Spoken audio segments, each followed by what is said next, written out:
guys, I'm Jennifer and welcome back to Glamorous Live.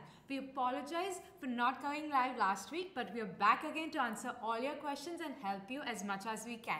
Today's live session is all about, our favorite topic, nutrition. So we're going to cover all questions that are related to weight gain, weight loss, diet, nutrition, everything. So without further ado, let's welcome Payal Kothari. Hey Jennifer, thank you. Good, how are you? I'm very well, thank you. So welcome to Glamorous Live. Thank you for having me on Glamorous Live. I'm super excited. Alright, so before we move on to our question and answer, since this is your first time, do let us know a little bit about yourself. Sure. So Jennifer, I am an integrative and functional nutritionist, and I've been in this journey since I was 13. Yes, very young, I realized how intolerant I was to a certain foods and a certain group of foods. So that led to me experimenting a lot with different grains, different vegetables, different fruits, experimenting with different kind of workouts, exercises, and then I put everything together and obviously validated all my experiences and my expertise with the world's largest nutrition school. Okay. It's called the IIN and it's in New York and it's in the United States of America. Right. So I did a 1-year certification course with them about food, mental wellness, physical wellness, exercise, everything under the sun, and that's why it's integrated together. Right. So you said you're an integrative and functional nutritionist. So yes. what if I'm coming to you yes. for some advice and some guidance, what is it that you do? Sure. So let's say you came in, saying that, Payal, I don't want to lose weight, I'm pretty fit and I'm all right. good, but I don't have a good relationship with food. Sometimes most of my clients don't say that. Okay. I figure that out usually. So then I intuitively the first consultation is, I take them through the journey of their life, their history. Okay. So starting from whether they were normal birth or C-section, it starts from there. Okay, so you think that like from where, yes, whether it's normal or C-section, it does affect in the long run? Of course, yes, wow. yes, definitely. So I'll explain to you how, Jennifer. So a normal child, when a child is born and when the child comes out of the mother's vaginal canal, the mouth is open. So the kind of bacterial strains that child gets from the vaginal canal of the mother, a C-section born child will not get those bacterial strains ever. Right. So, and also how the child has been conceived, what was the mother's mental wellness state at that time. Okay. Yeah, so it's quite intense. So it begins from the conception point. Exactly. Okay. It begins from that. So the first consultation is quite lengthy, an hour long. Okay. So by the end of 15 minutes from the body language, from the way he or she speaks about their childhood, I can take a guess that it's stemming from there. Right. So there's some limiting belief about food, which right now their relationship with food is not so great. Okay. And then the second, third, fourth, I do 12 sessions. It's a 12-week transformation program. Okay. Depending on how bio-individual their needs are, right. I will tweak it according to that. Yes. That is great. Yes, great. thank you. So guys, okay, Alright guys, we're going to go live on our main Glamorous channel in a few moments. Sorry, we just went live on the wrong YouTube channel, so just give us like 5 minutes. So so let's continue talking. So you even said that when we were talking before the live show that you even deal with teens, pre-teens, yes. and their the way they change their food habits and everything. Yes. So tell us a little bit about that. So so this began in my teenage days, right, when I was 13. So the struggle that I had during when I was a teenager, I didn't want to speak to anybody. I didn't want to speak about how fat my thighs looked or how fat my butt looked or how big my calves were. So one thing led to another, and because I experienced it myself, I was just gonna ask yes, you. so I can understand and relate to a teenager who's sitting right in front of me, right? And the mom is also sitting next to that teenager, but that teenager is not ready to open up. So then I take the session separately, and then I extract the things with high mileage questions, that what is going wrong with this child and why he or she are either obese or malnourished. Because I think India has a double burden. We're either very obese or we're either malnourished. I don't see any fit athletic teenager walking on the road. It's very rare. And if I do, then I stop that child and I ask, you know, what is it that you do? and I compliment that way to go and just keep living this lifestyle. That's really important. Yeah, and my teens love to cook. So to break the ice with me, is cooking. I get their hands to get dirty. And I get them to use good oils, good leafy greens, colorful vegetables, colorful fruits, loads of nuts and salads, and loads of different kind of homemade dressing. And we love cooking. The cooking sessions are a super hit with my teens. Right. So would you suggest if someone is from when should parents start cultivating that healthy food session with their kids? So I have 8-year-olds coming to me as well. So I think 8, 9 is a great age before puberty. Because at puberty, a lot of their mental states are formed. So before puberty, I can tweak it and I can mollycoddle them into, you know, hey, let's try this, let's do this. They're more open and accepting. Yeah. So 8 is a great age, and my preteens, you know, in today's time and age, preteens are from 8. So they even get puberty at the age of 11. So yeah, 8 is a great age. I have an 8-year-old son, so I love experimenting, doing different things. Like we do nachos, we do different aloo parathas, we do different kind of jowar-based pizzas. So the sessions that you do with the children, the preteens, they cook with them. What are their most favorite things that they like to cook? So they love cheese chili toast, they love French fries, potato fries. We tweak it with different kind of oils. So we don't fry the potatoes we bake them. We brush it with olive oil, bake it. And I make a beetroot ketchup, which they love. Sounds really it's really yummy, and I can always share the recipe. So the beetroot ketchup is really yummy. They love a twisted cheese chili toast. So we add in a lot of red, yellow, green peppers, mushrooms, onions, very minutely chopped, so it doesn't come into, because texture is a big thing they need to even develop when they're eating stuff. So we do cheese chili tofu toast sometimes. Then we do smoothie shots, milkshake shots.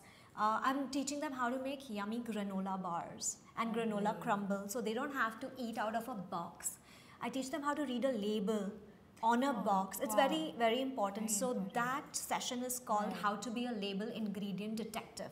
Yeah, it's really fun, and they call me the detective, and I'm like Sherlock Holmes with a microscope, because the labels on the box are so tiny, Jennifer. Very smartly they put them very tiny, and it's at the back of the box. So even when I go, I don't read it. Yeah, because you know what happens, we're all so busy in today's time and age that as soon as we see a healthy corner, we go reach out to that healthy corner.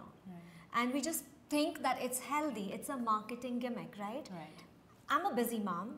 I work, I run a house, I have a dog, I look after my parents. So even sometimes I would do that. But now, because I know how to read a label intricately, so I can understand that how many carbs, how many proteins, what is the nutritional value on that box. And the front of the box shows you, fields of corn and fields of wheat. So you automatically think that it's healthy. And they use lovely colors, which you just, it just attracts you. So I teach my teens how to read a label. And then once you know how to read a label, we start experimenting with different kind of non-GMOs, like genetically modified organisms. We stop using those. We stop using very refined grains. So we do food swaps. So the same granola bar out of a box can be made at home with better ingredients. Yes. So the children that you do these sessions with, has there been a time when it's really difficult? It's difficult for children when they're starting on. So what would you suggest, like if a child is starting like this for the first time, it's very difficult. So what do you do to make them comfortable to go on this journey? So the first consultation, obviously me and the child interact, and that interaction happens. I even dress according to, if I have a teenager coming, I will sit in even torn jeans and a t-shirt. Right. So the relatability, that child doesn't feel he's going to a mentor or a health coach or a nutritionist. Right. The child thinks, oh, she's a cool, Yeah. lady to speak to. Right. So even my language, my body language, my lingo, everything goes According according to to who's sitting in front what of you. age I am dealing with. If I have a 65-year-old uncle, a man, Yes. then I will wear a kurti and sit. So everything is first impression for me. And then what I do with that child is I always have some small little, granola ingredient, and I just tell him that why don't you toss some and try it yourself right away. And he's sold. He's like, yes, I want to do a cooking session with Payal. Right. Yes. That And is- then I ask him to invite his friends, he can bring his pet. Oh, Yeah, lovely. yeah. So it's a very chilled out, fun experience for that child, which he's unable to do at home. Right.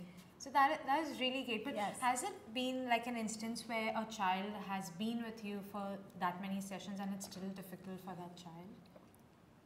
So what? Yes, I did have one client who was with me for 12 sessions. I obviously can't give her Of course name. not. It's Yes, very it's fine, confidential. it's fine. But she was with me for 12 weeks. She came to me when she was 9. And in the 12 weeks, that child, in the first week when she came Right. to me, she ate nothing except roti.